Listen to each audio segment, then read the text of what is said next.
Hi, what's going on guys? It's Almond. Welcome back to another Wizard101 video. In today's video, we're going to be looking at the patch notes for basically Test Realm and what's going to be coming to Wizard101 within the next month. So I'll give you guys like just a brief iteration of what's going to happen and what's happening right now in Test Realm. I know Test Realm's been out for like the past like couple days or so, past 2 days I believe, and I haven't covered anything when it came to content, and I don't have it uploaded in the past month, but we'll talk more about that at the end of the video. But yes, I am back. I don't know if I'm gonna upload every single day, but I'm still gonna upload as much as I can, and also manage other things I have to do with IRL stuff. So there's that. But if you do enjoy this type of content, be sure to leave a like, subscribe, all type of stuff. Join Discord if you guys haven't. I appreciate everyone that's been joining Discord while I've been gone, or even just following the Twitch channel. If you guys didn't know, I do stream on the Twitch channel, so definitely stop by whenever you guys want to. I do play Wiz and other games as well on there. So there's that. But let's look at the test realm notes, shall we? I've already looked over at the update. I streamed it when it came out, and a lot of people are surprised that I was streaming. But yes, I did stream it, went through everything, but I didn't upload any videos, and the YouTube channel was kind of just like left in the dust. So that's why I'm still going to upload all the usual stuff I upload whenever it's test realm, which is like test realm notes, going through everything, so etc. So Portal of Peril. Now the fairgrounds got an update, and I was kind of surprised about this because I went into test realm blind. I didn't know what was coming other than like one or two things, but the one of the things that I assumed was coming was R2 rematches, but those got delayed, so I don't think they'll make it in the next update. Who knows, they'll probably come in the summer update, but I'm hoping it comes out with this update. I'm hoping you know, it might come out like right at the end, who knows, but like that's just me praying, right? I feel like not many people are gonna care about the Arc 2 rematches, but me personally, I care about them a lot because that's actually fun. I enjoy those. Portal Peril. So let's actually look at what this is. Essentially, they added a new like fairgrounds attraction, and what it is it lets you revisit past housing gauntlets for free, and it allows players to level 30 and above. So there's that. This event will run for 1 week every month, and the current features is Sinbad and the Iron Sultan Gauntlet. More gauntlets will be added in the future on rotation. Read on more details. So I'm assuming in the next couple updates, right, the next couple patches we get down the line, they'll slowly add more gauntlets to the Portal of Peril. At the moment, it's just Sinbad, and I've already tested it, and it's not just regular Sinbad. There are caps that are involved whenever you go in here. And on top of that, there are new cheats on certain bosses. So remember the side boss, whether it be like the boss that drops like the mount, right? The pit mount that people would always farm. That boss has new cheats. And even if that boss does not spawn, there's another minion that got turned into a boss that has new cheats over there, which I'll do in a separate video, of course. Don't worry, I'll break down everything in separate videos, of course. But yeah, even Iron Sultan is different now when it comes to the final boss of the gauntlet. He is now balanced storm, or storm balance actually, and he has new cheats and experienced them and everything like that, so it's good to see. But of course I tested it at the max tier, which is level 150. But yeah, the level 50 and 100 are the traditional experience master traditional experience players use for the featured gauntlet. The 150 has variations of traditional monsters, so it's just the max level variation, I believe, that has like the new cheats, but 50 and 100 just have the regular gauntlet. But yeah, and then they added this scaling to match the tier. So for example, if up to level 150, if a level 50 or 90 and a level 150 and a level 170 enter the portal, the level 50 and 90 will be scaled up to the 150, while the 50 and 170 will be able to participate at their usual stats. There you go. And it's kind of like Decathlon, where you can claim 3 credits and you can stack them up over like the next couple days. So it's not like if you wanted to, you can do all the gauntlet runs in one day, you know. Just make sure you collect all your credits daily, of course. And it says you can expect a mix of traditional and new loot. Each run will earn players fortune coins and peril points that you can trade into Madam for the cauldron for more rewards. Basically, the cauldron has like TCs, it has like reagents such as like dream water, pixels. I think they should toss in like the dragon spire reagents too, to be honest, and like all the other pity reagents. It would be nice to see. But yeah, the side boss does give you coins, and you use, I think roughly from my experience, I've gotten 15 coins per run if you do the side boss as well. And then of course you do the main boss, you get 5 from the side boss and you get 10 for the main boss, so in total 15 coins, but I didn't get any loot from my experience. I mean, I've done I've done it a couple times, but I have no clue what the loot, quote unquote, is other than the coins and the points, of course. But that's about it. So that's a basic TLDR of the Portal Peril. Basically, gauntlets getting remastered at max level. You could do it. It does have advanced combat. Not really advanced combat, but it does follow like the stat caps. You can still use like you can still change your deck and everything like that. From my experience, I haven't been able to use the Decathlon deck in these like new instances. So if you are using the Decathlon deck, it doesn't let you. Of course, you can equip it, but you just won't get the pit. I don't know why. I don't know if that's intentional. But yeah, you can't get a pit from your Decathlon deck. So you can't just Scald Incendiate everything. Which, another nerf for Scald Incendiate. Another thing is with Scald Incendiate, they fixed it. So it's no longer 4 times. It is now 2 times, which is the original card, what it says. So that also got fixed. So that's enough about the Portal Peril. If you guys have any questions, let me know in the comments down below. Of course, we got a new gauntlet. The new gauntlet is Aquila themed. And it's a different experience every time. So there's different rooms of these gauntlets, or inside the gauntlet, there's like these rooms that are blocked off, and it's not the same experience every time. So behind this door is not going to be the same thing for example, like another group of people that I know that go in, that room will be different. So there's that. There's like they added this new aspect of it being different every time. From my experience, it's like 4 fights every time, with like puzzles involved as well. There is 2 bosses from my experience, one that you fight at the beginning and the one at the end. You do get loot from both bosses. I don't know which exactly pieces you get, but from my experience, I did get the robe from the final boss, and then I believe someone in my group did get in a theme from the first boss. Don't want to confirm that because that's what they said, but I didn't get to see a screenshot to use in this image or anything like that. But I did get the robe from the final boss, so I know that. And yeah, right here it says 4 main puzzles, each with a combat state and a puzzle state randomly selected. This means that you run a different combination of puzzles and enemies to fight. Play the gauntlet multiple times to try them all out.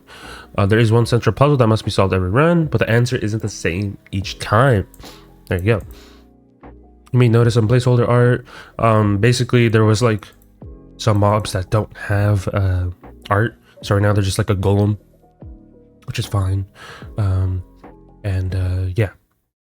Of course, I'm pretty sure what they're going to do with this gauntlet is that you'll be able to buy it on the website. And then, of course, down the line, they'll add like the pack, similar to Nightmare. Not Nightmare, Nightmare. And, of course, you can open the pack for the reagents, craft it via the vendor in the shopping district. So, there's that. Overall, though, good gauntlet. I'll post a video about it separately. Then they added this Pixie post. Basically, you can just send messages now to players and you can leave them a message like overnight. Imagine if somebody's not on at that time, you can just leave them a Pixie post and they can read it the next time they hop on. And that's like the TLDR of it. I know that like people could talk about more things. Like it says right here, from who sent it, which player, what time did they send it, and how many days it has left to expire. So if they don't hop in the next 9 days or whatever, I don't think that they're able to see it. And then, of course, you can title the subject and you can type whatever. It's not just like a built-in pick whatever you want to say. You can actually type whatever. Of course, it follows the regular chat rules, so you can't just type, what's it called? Bad words and stuff like that. It follows the chat rules. But you can just click to send a message or a mail whenever you just click on their profile.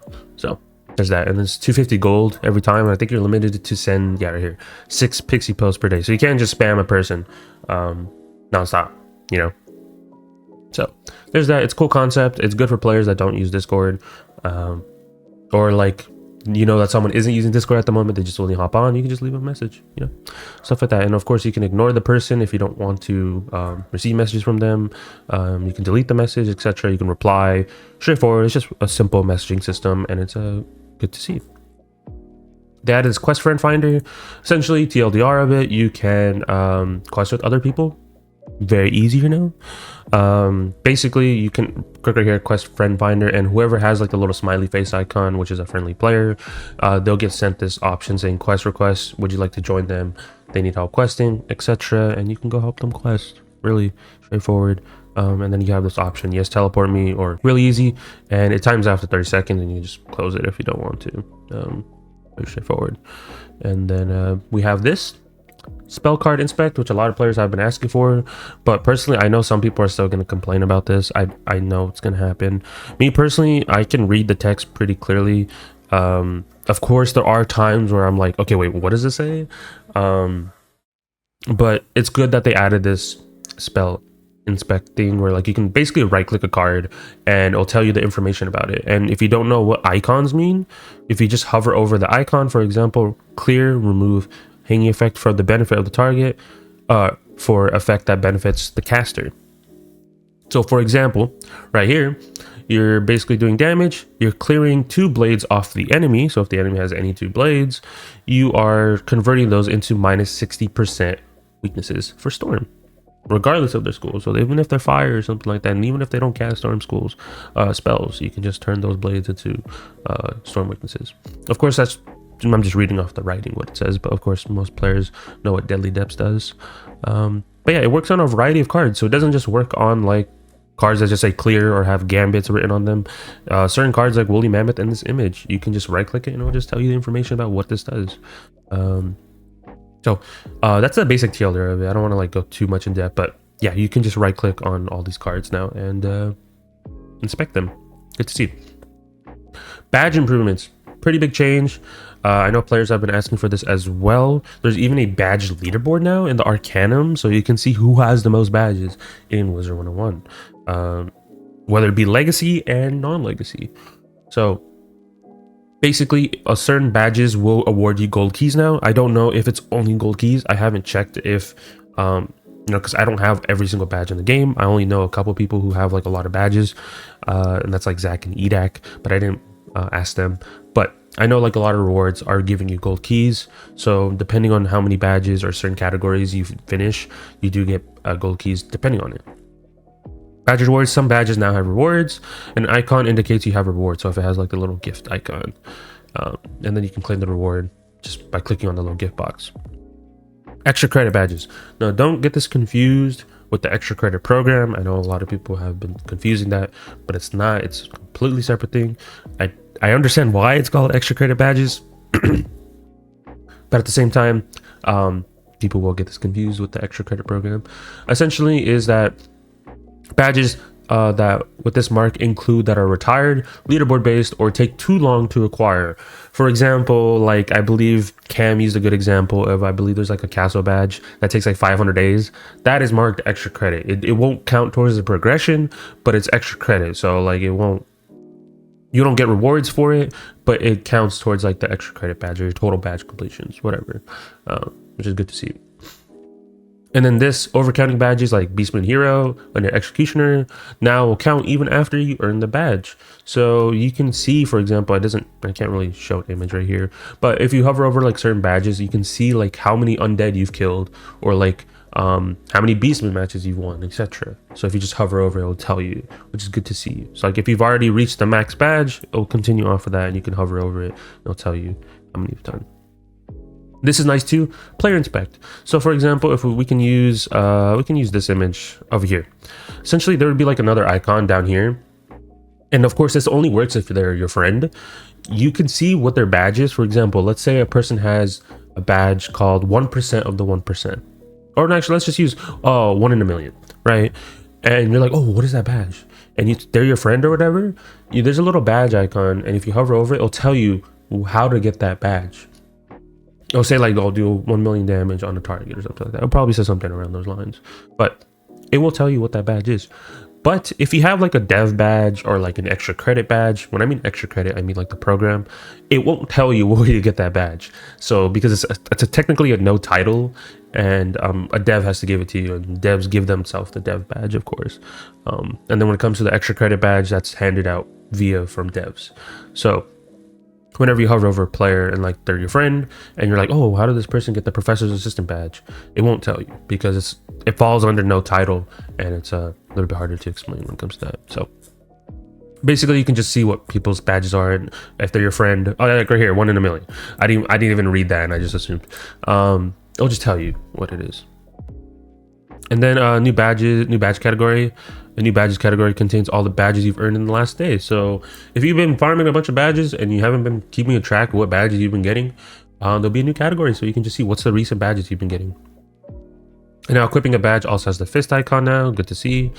Oh, and also you do get a notification. I did hear Dbop tell me about this, where like you do get a notification saying whenever you earn a new badge, and it's displayed on the left side of your screen. So it'll be like a little icon.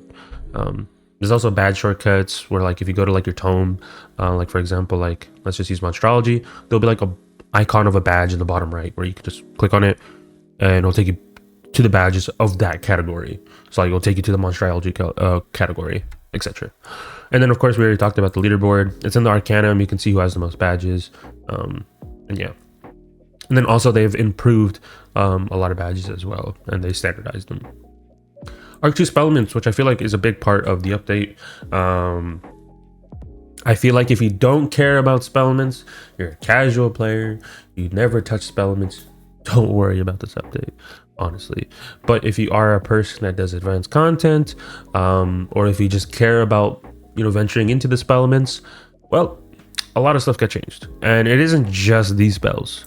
So basically, spells from Celestia all the way to Chrysalis now have spell writing. There's a top path and a bottom path. So they added the 7 pips, 8 pips, 9 pips, 10 pips, and King Art. Also, I didn't read this, but these spell writing pages include a top path that retains the spells of the classic functionality, and a bottom path that adds a twist to the spells with many powerful effects. These spells can be acquired with wizards of any of the level using the regular methods. If you use your pet retriever talents, if you open cantrips in those selected areas, if you do main and side quest rewards. I haven't tested that because I don't have a character that's in these like brackets. And the side quest rewards, I haven't bothered doing side quests on test realm, and I don't know what side quest would. Maybe I'll make a video about it down the line. But yeah, the Crying Sky Raid. So I guess they just tossed in the Spellements in the drop table now, which is nice to see. And then various bosses in Arc 2 worlds now available to any level, which is good to see. Before we jump into all this other stuff, but yes, there were a lot of spells that were changed. It's not just 7 to 10 pips. Certain spells that were you get from Beast Moon did get changed as well. And I believe right here, some of these spells got changed. For example, Banshee no longer does 2 infections and 2 chromatic weaknesses. Now it just does 2 infections that are minus 50%. And then Kraken and Stormzilla got switched paths essentially, and now Stormzilla has 45 blades while Kraken used to have 25 blades. So it's the same concept, but it's just a bigger blade now because this is 5 pips, this is 4 pips. And then this got changed as well. Instead of removing 3 negative charms, now it removes 2, and it gives you a hot as well. So there's that, but they're just switched. Evil Snowman got changed too, so it's no longer a shield and a ice trap. Now it just gives you 2 chromatic shields of minus 65. There's that, so no longer the trap. Hydra did get a big nerf, and it needed to happen. It's mainly for PvP players. Obviously, advanced combat, we're not using Hydra, at least not at the moment. But essentially, they lowered the damage of it to match the DPP of balance, and they also changed it from Echo 3 to Echo 4, but it only echoes after instead of before. Because what if it was before was people would just have a Ellie shield on them or a spirit shield, and you'll echo those shields first, and then you'll destroy the shields if it's like, for example, elemental shields. So you're just getting a positive value from it always. So now it's actually like situational now with Hydra, because yes, it does echo 4 now, but and it's a higher percentage, but you are hitting first. So you just gotta hope that the shield's left over after you use Hydra. Colossus did get changed. I feel like Colossus gets changed a lot. It's not really talked about too much, but yes, Colossus has been changed quite often. But it got changed again. Instead of removing positive wards, it gambits 3 negative charms, and it turns those into 3 ice traps, and they're 55% traps. So depending on how you view it, it's either a buff or a nerf, depending on how you use Colossus. Phoenix got changed as well. Gambits up to 3 negative traps now for HOTS. Basically, it gives you, depending on how many you gambit, you get the following, and pretty nice to see. Glimpse also got changed. Me personally, I think this is a buff. I know players have been saying this is a nerf, but I think it's too early to tell. Me personally, I think this is a buff.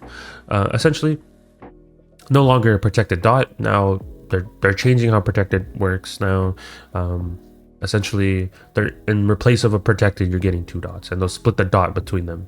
So you're getting 2 dots that do each of them will do 430 for 5 rounds, and it'll clear 4 positive shields, basically 4 shields on the enemy, and it'll turn them into 4 myth traps, which are 45%, which it is a lower 5, it's like less than 5% less, right?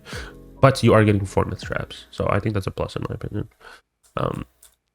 But yeah, that's when it comes to the spells. There's a lot of other spells that aren't listed on here, which I believe that they should, unless I just glanced over them before we move over to talk about other things. No, so they weren't talked about. But the golem spells got changed as well. If you got them through Beast Moon, those got changed, so they do have a bottom path now. Monster Mash did get changed, and now has a bottom path that removes an aura. Ice also got its, I think it's like the Ice Dragon, or I don't know what's the actual name is called, I forget, but it's basically like the Ice Dragon, whatever. And they added a bottom path where it removes an aura as well. Sprite Swarm got changed, which is a pretty big change. And of course, when it comes to all these spell elements, I can spend like 30 minutes talking about them, but I'm gonna save that for separate videos and breaking down all the spell elements and showcasing them completely, so be on the lookout for that video soon. But yes, a lot of spell elements were changed, Sprite Swarm, etc., some other spells too, but they're not listed in the patch notes, which is kind of sad to see, but it's okay. Back on track, skills and knowledge, which a lot of people have been asking for something like this. Basically, the TLDR of it is, if you visit this book, there's like a little book. If you interact with it, it scales your level down depending on the area. So if I go to the Shadow Palace in Chrysalis, and this is literally in the Morganth dungeon, to the left of it, there's like a little book. If I interact with it, it scales my level down to 100. Now, what does that mean? If I go do Morganth, or if I go farm some other bosses in, you know, Arc 2, or specifically Chrysalis, I will get spell elements, right? But if I'm not using that elixir, I will not get spell elements. So that's the whole point of it. So but this added a function where you can scale down and get spell elements instead of having to open packs, because I know a lot of players are like, well, I don't want to go farm the Arc 2 rematches, I don't want to go farm the Arc 1 rematches, you know. So having the skills and knowledge function makes it so it's easier for players that want to farm spell elements now. You can just scale down, go and team up, and honestly, a lot of people are going to farm the Shadow Palace. A lot of people are going to farm the tree, the Doom Tree, or whatever it's called. They're going to farm that dungeon. Galleries, I'm not so much for it because you don't get the spell elements till the end, apparently. And there's so many fights to do so, and I don't think it's that worth it. I feel like more players are going to farm either Morganth or the Doom Tree. One of those. And yes, they all give spell elements, and pay attention to here because this is where you get those spell elements for those. And then, of course, if you open cantrip chests in Chrysalis, you'll get spell elements for King Art. Azteca will give you 10 pip, and etc. If you do open cantrip chests in these locations. So keep that in mind. Cross training. Yes, so this is now a thing, which I don't know how I feel yet. I mean, I know the direction of where they're going, and I understand it. Basically, in addition to their Spellman makeover, the Arc 2 spells are now cross-trainable. Check the appropriate Ravenwood Professor to train these spells. Furthermore, the Advanced Mode, Ramp, and Gambit spells have been removed, so they basically moved them to Diego, which is good and bad. I mean, they could have put a vendor, I mean, it makes sense to give it to Diego, because, I mean, he has PvP, but I feel like it is annoying because you have to go to your professor, go train your spells, then go visit Diego, go train those spells, etc. I wish I just put like a book next to the professors and where you can train these advanced content spells, but it's okay. They've already tossed them in Diego, it's fine. And basically the rank 10 spells can now be acquired at level 80 instead of 88. Players of the appropriate school can acquire their main school spells via spell quests at an earlier level than they can acquire them at their school professors. Good to see. You'll be required to train the associate spells before you can upgrade them via their tier in the spell list tab. So there's that. This concept right here. So if you guys remember, like, I think it was like, I don't even remember what update it was or what test run it was. The whole divide mechanic. Basically, they added bottom paths for like the 4 pips where it's divide. And that's like Meteor, Blizzard, stuff like that, right? And essentially, if you want to use them in advanced content, you would have to use this divide mechanic. For example, if I used meteor on one enemy, it's gonna do 405. If I'm gonna do it on two enemies, you can see what it's gonna do, right? You can literally see what it's gonna do, right? Vice versa. So similar to divide damage, players can select the number of targets for their selected target spell, and the spell will only affect the selected players. These spells have a little bit less damage than a single target counterpart for one target, and then with each additional target, the damage goes down in a non-linear decline.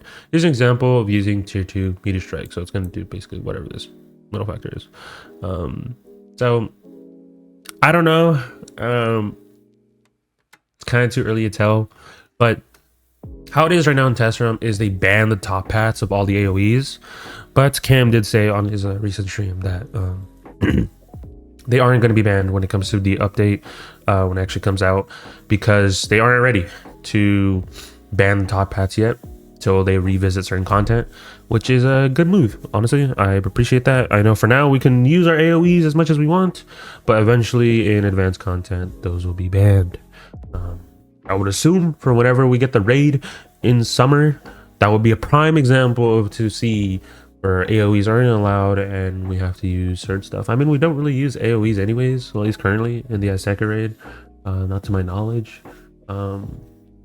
because they all have cheats that don't allow you to AoE. So we'll see. I think the raid in summer will be a prime example of it though. But yeah. Event spellements. Our 2 spellements aren't the only thing you get to join in the spellment fund. Several other spellements. Oh, there you go. Yeah, several event spellements have also received additional paths, more to come with future milestones. It's very small. I feel like they should have tossed this with like over here, but it's okay. I mean, it's kind of down here in this little thing, but yeah. There's a new extract. I don't know how to say this word. Basically horse extract from what people are telling me. Yeah, it's to extract horses, unicorns, zebras, centaurs, and other related species. Have fun exploring Spyro for new enemies to summon. So new extract for the monstrology people. I don't know if this increases the level at all. I haven't heard anyone talk about a level increase for monstrology, because how the levels work is we go based upon what's the highest mob that we can currently extract in the game with whatever extract we have. So there's that. Hopefully down the line we get like cow extract or something like that, or something like that. I want to be able to extract some Mushu stuff down the line. Cosmetic items. I haven't looked in this recently, or I did look into it like a little bit, but not like today. Essentially you can change your emotes and victory dance to how you can use them. So you can select up to 5 now, which is interesting to see. It's like this whole new tab. It's in your backpack. So you can click up to 5 emotes and you can click up to 5 teleports. Basically cycle between them. Yeah, it's partially done. We want you to get on test room trial parts. This is only for testing. It won't be added into the live realm. So it's just for testing purposes. It will not be in the actual live realm. But I think a lot of players like this. But I know what players want is to be able to use your emotes on all your characters, not just one. Like if I have an emote that I bought, why am I only allowed to use it on one character? I should be allowed to use it on all my characters. So I'm hoping down the line they add that function where we can just use it on all my characters, Same thing with the teleports. But there's that, and yeah, you can equip and unequip them into sets just like gear sets. So you can have different gear sets, I guess. Then we have new beastman forms. Yes, sir. I know players have been looking forward to meet more beastman forms. So we got an ice pig and a storm colossus, or storm cyclops. I looked at these briefly. They're okay forms. I feel like it's too early to tell right now, and I can't really give too much of an insight because I'm not like a hardcore sweat into beastman. But from what I've heard from beastman players is that they're kind of mid. They're not like broken. They're not like godlike. They're not like too weak. They're not like trash. They're like fall right in the middle. I know I did want to tier up ice pig, but I think I might wait to see how other people think about it. And storm cyclops, I know some people already like this form because there is this thing where it gives you a negative aura, and there is a spell in there that Cyclops has, which isn't on this image, but it basically gives an AoE negative aura on the whole enemy team, which is interesting to see. It's an interesting concept. But yeah, I think this has some unique stuff, and then this is kind of too early to tell for me for Ice Pig. I think I might just tear up Storm Pig. That's all I can really say right now. And then yeah, we can see the reward schedule for the next couple patches for May, June, July. What idol is for Hunt, which is a lot of people will probably go for this Myth Fairy due to the fact is that it's really good at max tier. Anything below is kind of doo-doo, but max tier Myth Fairy is pretty good. And then we have Death Colossus, which is I think is a good form in my opinion, and then Balance. Minnow, I think Cam uses this form. I've seen him use it a couple times, but I don't know if it's like meta at the moment. And then when it comes to Monster Mayhem, Mithrat's good. Yeah, I don't know about the other ones, but I know Mithrat's good. And then over here, Storm Elf, very good. Stormcrog, very good. And then the rest are kind of like subjective, in my opinion. And then, of course, the balance forms. I know some people like Balance Rat, but I mean, if you had the option, I feel like more people would choose Mithrat versus that. And then the other, I do like Balance Croc personally. It was one of the first forms I've gotten in this game, so that's why I like it personally a little bit more. But yeah, there's that. And then we have some advanced content changes, which we've already talked about. All these spells are banned in advanced content. Banshee, I think, is staying banned. Hydra staying banned. Sabretooth is. Yeah, I think all these are staying banned, which one thing I don't understand is that's being banned or that isn't on here. I guess we're allowed to use Storm Owl. I didn't think that they would allow us to, but I think I can understand the gist of why, because Storm doesn't have really resist because they just get pierced in the raid, or at least in advanced content they always get pierced. So if you're able to use a Storm Owl, you're able to use it. But like, there's no point of using Storm Owl on other schools because how the stat caps work for individual schools. So I think that's why they allowed the Storm Owl. That's my assumption. But yeah, all these other spells got banned. So yeah, and then this will be changed. So ignore this. Because Cam did say that in the next patch all top hats will be unbanned, but it won't be like that forever. Eventually down the line the top hats will be banned, but they're just not ready yet. And then we already talked about this stuff. Guild changes, pretty good. This is a pretty good update when it comes to guild changes. They increased the guild size, so now it's 60 players. Also they added like some other things kind of niche, but I think the big thing right here is Keymaster. Only players with the Keymaster role or permission can open raid gates and the Museum Prima Magnus. This is good because I know I've heard people talk about like there's someone would just like join and then they wouldn't know who griefed the portal. When I mean griefed the portal, meaning someone crafted a key, used it on the portal, and then just like left the guild, or like they logged off or something like that. So I've heard that happen. It hasn't happened to me personally, and it hasn't happened to anyone that I know, but I've heard this in the community. So that's good. And then they also fixed the cooldown. Guild cooldown now starts when you join a guild instead of when you leave. Good to see. So like for example, if you're planning to leave a guild, I would probably wait till the update comes out because you'll probably be off cooldown and you can join another guild. I know I'm gonna do that on a couple of my characters and put them into other guilds. Because I do want to try out doing other raids and other content for video purposes. So for example, like I want to do the Void raid again, maybe people want me to upload content or upload a better guide for the time being for the Void raid. Who knows, I might do that. And when it comes to like the down the line with the gates for the rematches, I'll probably upload guides for that type of stuff too. I think I might just spread out my characters more to join other guilds. And of course I want to do that stuff in my guild too. It's just given time, of course. And then there's some problems that were fixed. Players can now create a guild at level 100, and if a player logs out when they've been invited, the fizzle process has been cleaned up. So I think it fixes it. Before it was like buggy. And then there's additional patch notes. Now some of this stuff is very, very good. Added 5 minutes to the start of the Azteca raid.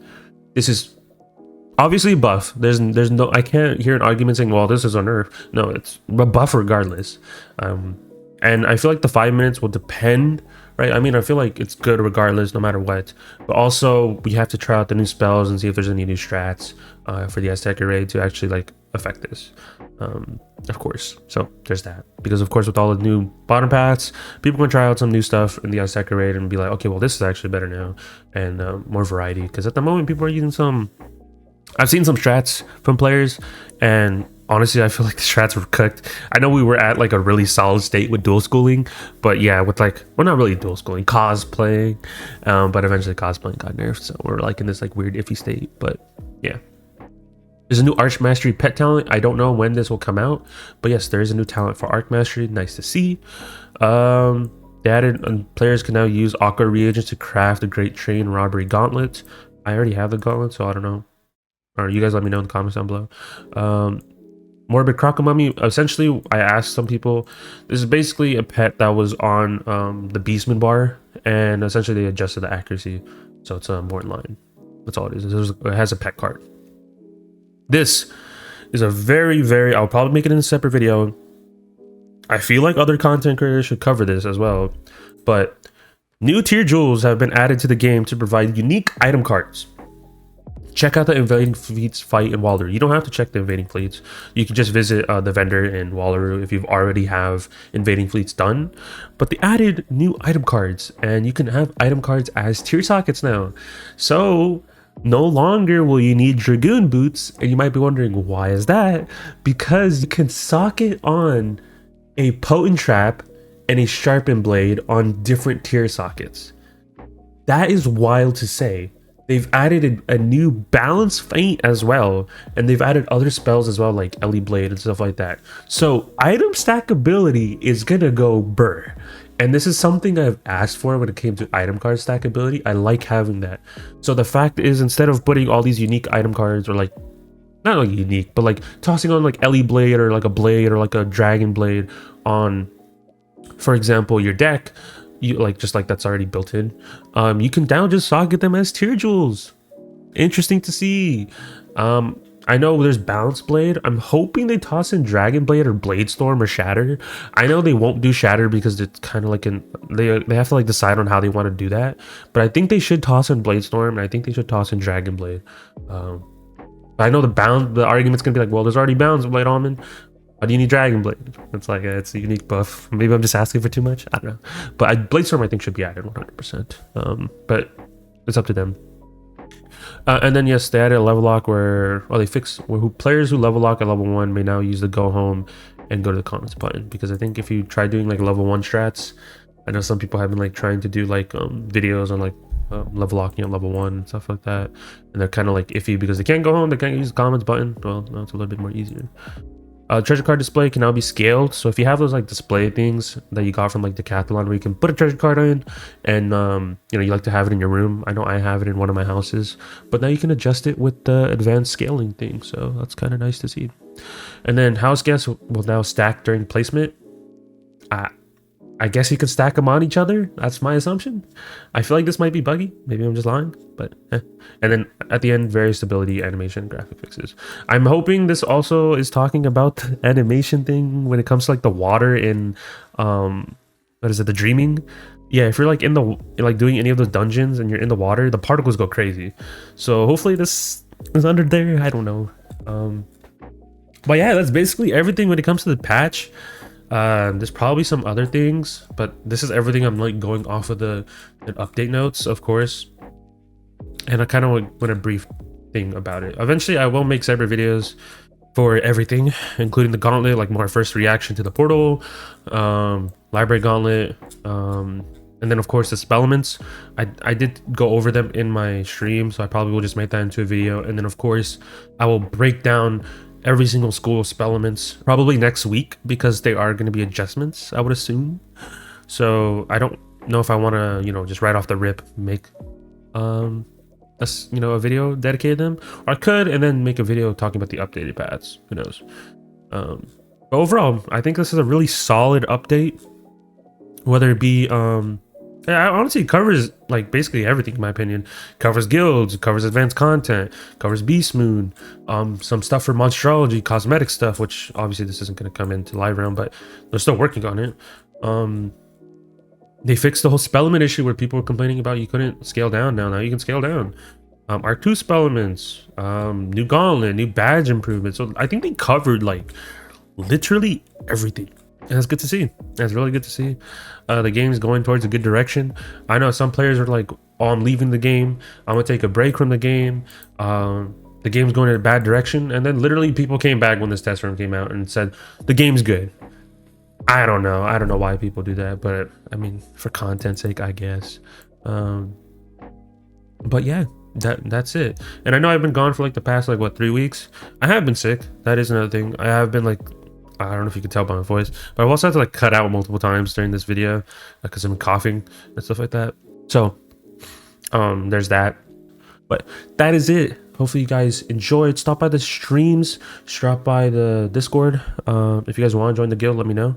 Just hop in the Discord and ping me or whatever. And that's basically it. I'll eventually cover everything, like I said, in separate videos. And yeah, I'll talk to you guys in the next one. Peace out, guys.